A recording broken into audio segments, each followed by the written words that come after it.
¿Cómo está? Buenos días, Diego Montaño lo saluda.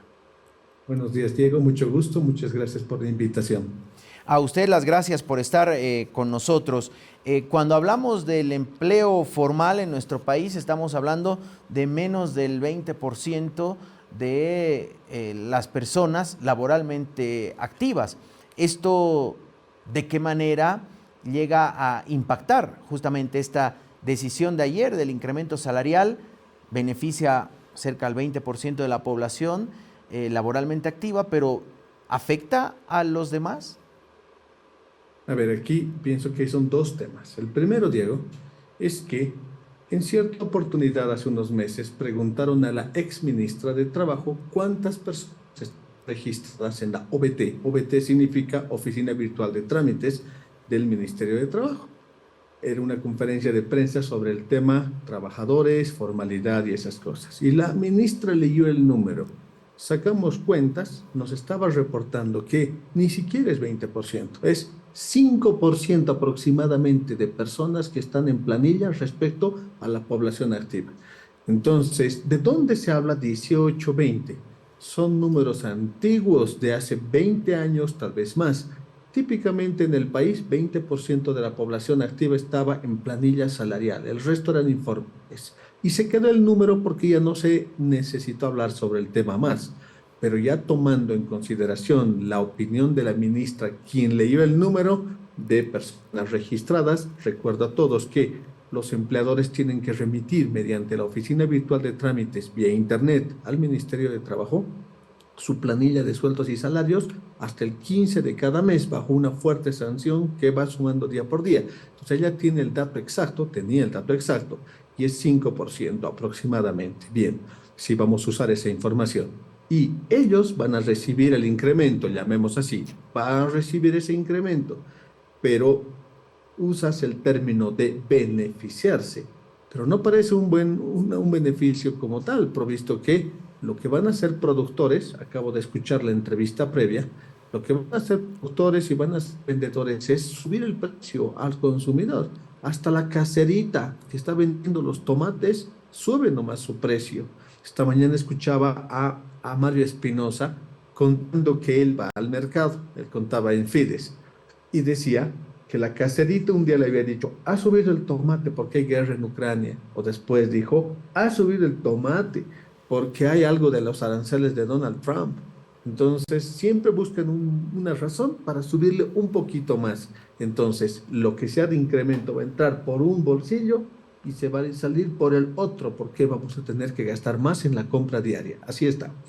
Ahora, si nos regimos justamente a estas cifras, nos va a golpear a todos este incremento salarial, aunque no nos beneficie a todos, porque de repente o hay alguien que no está en planillas, o hay alguien que tiene este tipo de contratos que obviamente la norma lo permite, estos tipos de consultorías, que en el Estado cada vez es más recurrente y más frecuente ver estas consultorías en línea que prácticamente no tienen ningún tipo de beneficio el trabajador, no tiene ni vacaciones, no tiene aguinaldos, no tiene incremento salarial, no tiene caja de salud. Entonces ahí estaría, diríamos, en ese gran porcentaje de los famosos consultores en línea, es una manera de la precarización laboral y a eso nos arrinconan con este tipo de decisiones. Consultores de línea, consultores por producto, emprendedores, vendedores callejeros, es decir, el conjunto, ¿no? Porque hay algo interesante. Por ejemplo, tú paseas por la feria 16 de julio en domingo o en jueves y el comercio es ávido, pero te das una vista, un paseo por zona sur en La Paz y está muerto. Entonces, como que hay su movimiento, pero hay el movimiento informal. Y escuchaba que el presidente de los empresarios privados decía, esos informales, llamémosles así, esos informales mueven el 80% de la economía nacional, pero los persiguen, los molestan, los hostigan. Y yo digo, ¿cómo? Si no tienen incremento salarial. No, dice, lo que pasa es que el hostigamiento es indirecto por una razón. Primero, porque, como acabo de escuchar, suben las materias primas, etcétera, y por tanto a ellos mismos les cuesta sostener el negocio y tienen que subir sus precios. Con más precio hay menos compradores. Bien. Pero segundo, ¿por qué no se formalizan? Y yo quiero así, Diego, mostrarte esta situación muy pequeña que va a llegar a todos los que están viendo o escuchando el programa de hoy. Digamos que yo tengo un salón de peinados. Bien. Y en mi salón de peinados tengo dos peinadores. Bien. ¿Será que voy a estar dedicando mi tiempo a estar haciendo filas, filas, filas, filas y más filas en el Ministerio de Trabajo, que sellado de contratos, que remisión de OBT, que hay que ir al ministerio de todas maneras cuando haces tu remisión a presentar el papelito? Y además que los quinquenios necesitan sello, y además que el finiquito tiene sello, y además que el registro de asistencia tiene sello. Y lo último, así la ridiculez más grande, que han puesto que todo emprendimiento, desde el primer trabajador, el propio propietario ya es su primer trabajador, tiene que tener algo denominado un programa de seguridad y salud en el trabajo, PGSST se llama. ¿Y cuánto cuesta? Porque todo tienen que analizar, empezando de luz y terminando de que fuera del recinto no haya ruido. Y si hay ruido, tienen que ellos ver la forma. Bueno, ¿cuánto cuesta? Volvamos al tema de la peluquera. Ese análisis no va a costar menos que 20.000 pesos. Pregunta de oro. ¿La peluquera va a echar 20.000 pesos para que venga alguien a decirle si hay mucha luz o poca luz? ¿O para decirle hay mucho ruido en la avenida? No sé qué hará, pero mientras usted no tranquiliza a los conductores, no les sellamos en el ministerio su PGSST. 20.000 pesos cuesta, empezando de 20.000 hacia arriba. Todo tienen que analizar, orden, limpieza, iluminación, ruidos, todo bien. Entonces les han puesto tantos requisitos que formalizarse es misión imposible. Versus una solución práctica, que haya una ley del trabajo, igual que hay un régimen general tributario, y haya una ley del microempresario. Todos los que tengan menos que 15 empleados, tal vez 20, usan su ley pequeña del trabajo, con los mismos derechos, pero todo en fácil, en cuadernito, con 4 sellitos, con 5 cosas. La cosa es pagar. La cosa es pagar. Entonces, perdón. La cosa entonces es finalmente pagar un régimen simplificado laboral, en otras palabras. Eso es lo que finalmente debería pasar en nuestro país para que esas pequeñas empresas se regularicen y nos volvamos todos formales. O sea que contrariamente a lo que uno creería, la burocracia y el Estado en sus diferentes niveles lo que hacen es empujar a la informalidad, cuando deberían más bien buscar que más empresas estén en el ámbito formal y por lo tanto más trabajadores y trabajadoras. Es correcto, y hablemos del incremento. El convenio 131 de la OIT, que está ratificado en Bolivia, dice, para mover el mínimo nacional, dice literal, debe haber exhaustiva consulta a las asociaciones de trabajadores, en este caso la Central Obrera Boliviana, y a las asociaciones de empleadores, la Confederación de Empresarios Privados, junto al gobierno, conformando tripartismo. 18 años que no se ha practicado. Es finalmente, Diego, la cantaleta de todos los años. Yo digo, son dos cantaletas cada año. La cantaleta del incremento, donde la COP se reúne con el gobierno para regalar la plata ajena y los empresarios chillando por detrás pidiendo que les convoque. Y la cantaleta de los incendios forestales, de que por qué no se apaga, qué pasa, etcétera. Bien, más bien este año las lluvias se han demorado un poco y por tanto no ha habido todavía el tema de los incendios. Bien, y respecto al incremento salarial, tipo 2022, la Confederación de Empresarios Privados se ha hecho escuchar en la OIT. Y el tema ya ha entrado a una comisión de expertos, donde ya le han hecho una primera recomendación al país. Le han dicho, ¿por qué subes el sueldo sin escuchar a los empresarios? Y el gobierno dice, no, no, los escuchamos, dice. Les mandamos cartitas y cosas, pero ya, cuidado, puede pasar que la comisión de expertos diga, bueno, este país no le da la gana de cumplir las normas internacionales que él ha ratificado. Además, vamos a imponer una sanción. Noten todos los que están siguiendo el programa que el país, cada que entramos en un proceso judicial o un proceso de administración de justicia internacional, perdemos, porque los argumentos que usan son malos, porque no hay buen sustento, etcétera. Otra multa que hay que pagar, ¿en qué moneda? En dólares. Entonces se ha repetido la historia, lo cual ya no es novedad. Pero este año hay una diferencia, que este año hay crisis. Y esa crisis golpea, ¿no? Golpea a todos, porque todos van a sentir que otra vez van a subir los precios, al punto que esta mañana escuché en un programa que decían, cuidado que se vuelva, que suben los precios y vuelvan a decir nivelación salarial, como pasaba en la UDP, que todas las semanas subían el sueldo para copar con la inflación. Entonces, es crisis, es la diferencia este año, Diego. Doctor Améztegui, ¿cree que es propicio, ya que estamos en tiempo electoral y por supuesto empiezan a trabajarse, hilarse los planes de gobierno, es propicio hablar de una reforma laboral en el país debido a que la ley vigente data de hace casi 100 años, de 1939, si no estoy mal? ¿Sabes, Diego? Pues voy a ser honesto. Nadie habla de los temas laborales. Nadie habla en la prensa. Soy el primero en detectarlo. Habla con Valverde, mudo. Habla con el otrito. Los periodistas famosos casi no quieren tratar el tema laboral, por una razón, porque no jala, eso no jala ni publicidad, ni seguidores, ni oyentes, porque hay un empleador versus, por decir, 3, 5, 7, 9, 20 trabajadores. Entonces, el tema laboral es un tema tapujo, oculto, que nadie quiere tratar. Y nadie quiere, nadie se anima siquiera a plantear, oye, cambiamos esa obsoleta ley del trabajo que tiene más o menos 3,000 parches. Sí, no hay semana que no salga algo nuevo. Todo el tiempo el Ministerio de Trabajo está sacando circulares, comunicados, resoluciones, cambiándome algo de la ley. Entonces, lo que ayer parecía que estaba bien, hoy día ya no es. Pero no es solo el Ministerio. También van saliendo fallos del Tribunal Supremo de Justicia o del Tribunal Constitucional modulando o interpretando algo. Pero es como un poco caótico. Por eso en los procesos judiciales o en las audiencias, alguien dice, pero este fallo ha modulado tal cosa sobre jornada, es un ejemplo. Y otro saca la otra parte, otro fallo, sí, pero este otro ha dicho que no es cierto.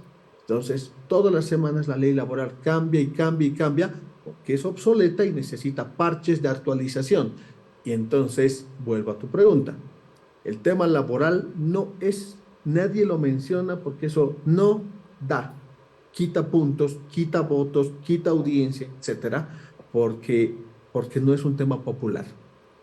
En ese sentido, en el ánimo de quitarnos puntos, usted, doctor Améztegui, ¿qué cree que debería tener una reforma laboral y qué no se debería tocar, qué se debería preservar de esta ley que ya casi centenaria?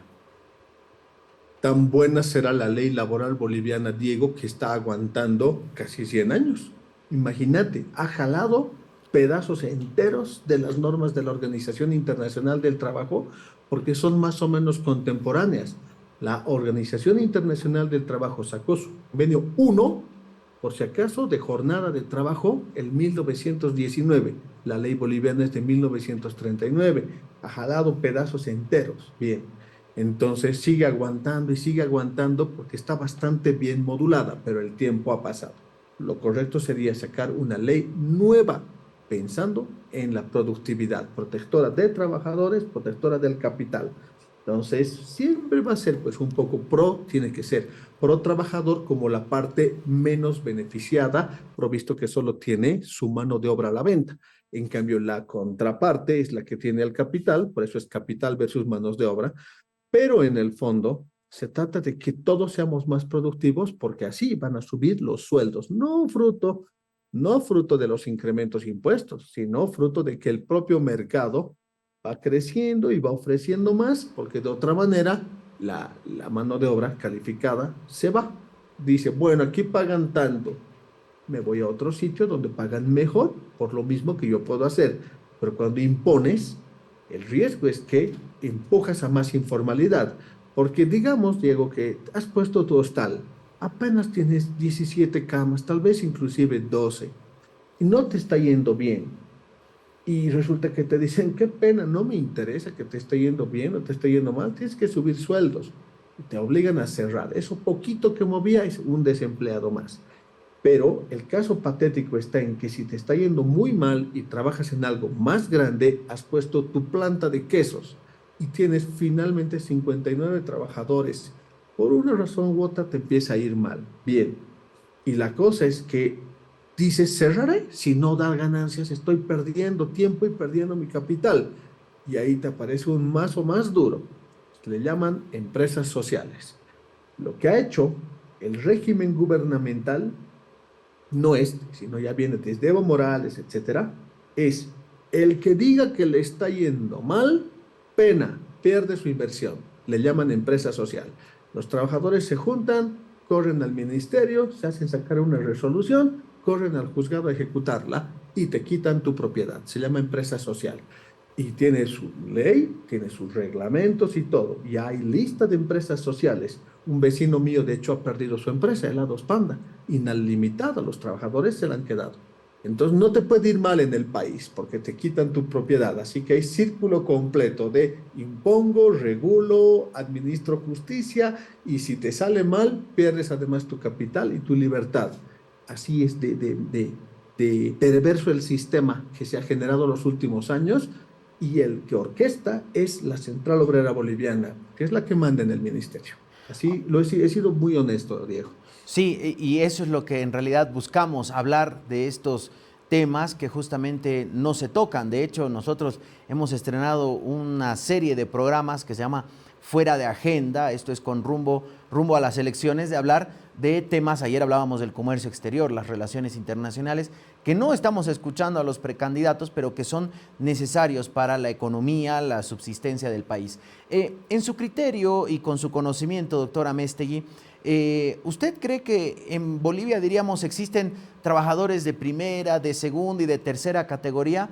Me refiero a esto porque para los trabajadores de las empresas privadas hay finiquitos, hay quinquenios, hay aguinaldos, incremento salarial. Cuando uno va a las instituciones públicas, existe este estatuto del funcionario público en el que el funcionario, cuando es echado, sale con el sueldo del mes. No hay finiquitos, no hay ningún otro tipo de beneficio social más que el seguro, aguinaldos y vacaciones. ¿Y para qué vamos al tema del consultor en línea o por producto que no tiene derecho ni a enfermarse? En ese sentido, ¿hay una disparidad en Bolivia en estos parches que decía usted que se han ido poniendo a la Ley General del Trabajo? ¿Hay trabajadores de primera, de segunda y de tercera?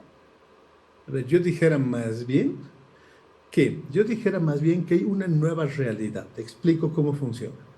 Se está escuchando cada vez más, voy a poner un ejemplo, la tienda de pollos en la ciudad del Alto, en Villa Adela. Bien, que cumple todo, pero a su modo. En suma, hay la ley del trabajo que está rigiendo para el 5% de la población activa.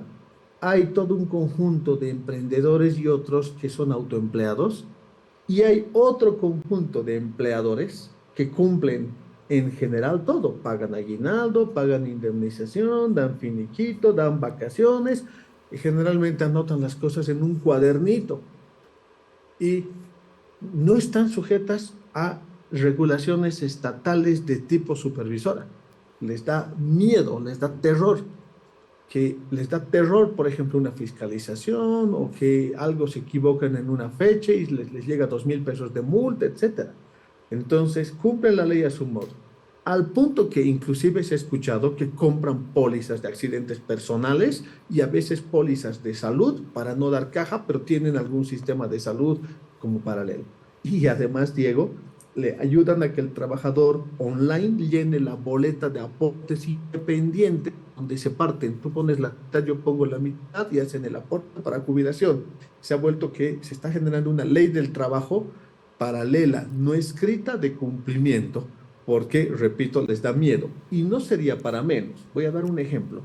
Resolución Ministerial 212 del año 2018, artículo 7. Si te atrasas un día en no reportar tu planilla de sueldos, de aguinaldos, por ejemplo, o son 5 planillas en el fondo, la multa es día por día. El día uno te ponen 320 pesos, al día siguiente es 480, al día siguiente ya es 570, el día 30 ya es. Y me dice un cliente un día, me dice, Cristian, a ver, ¿qué hago con este trabajador? Su total ganado es de 5.300 bolivianos. Bien, se ha olvidado reportar la aguinaldo, se ha olvidado reportar al Ministerio del Trabajo. La multa es hasta este momento 349.000 bolivianos. Y me dice, para nosotros es medio impagable, me dice. El ministerio dice que nos puede dar cuotas, pero ¿cómo se le cobra? ¿Cómo no se le cobra? Yo pregunto a ti, pregunto a todos los que están viendo el programa. ¿No es demasiado abusivo en un país tan pobre quererle sacar a un bingo que tiene 6 trabajadores 349.000 pesos de multa porque no ha presentado su planilla de aguinaldo y la resolución trae su tabla día por día de cuánto de porcentaje de tu planilla es la multa?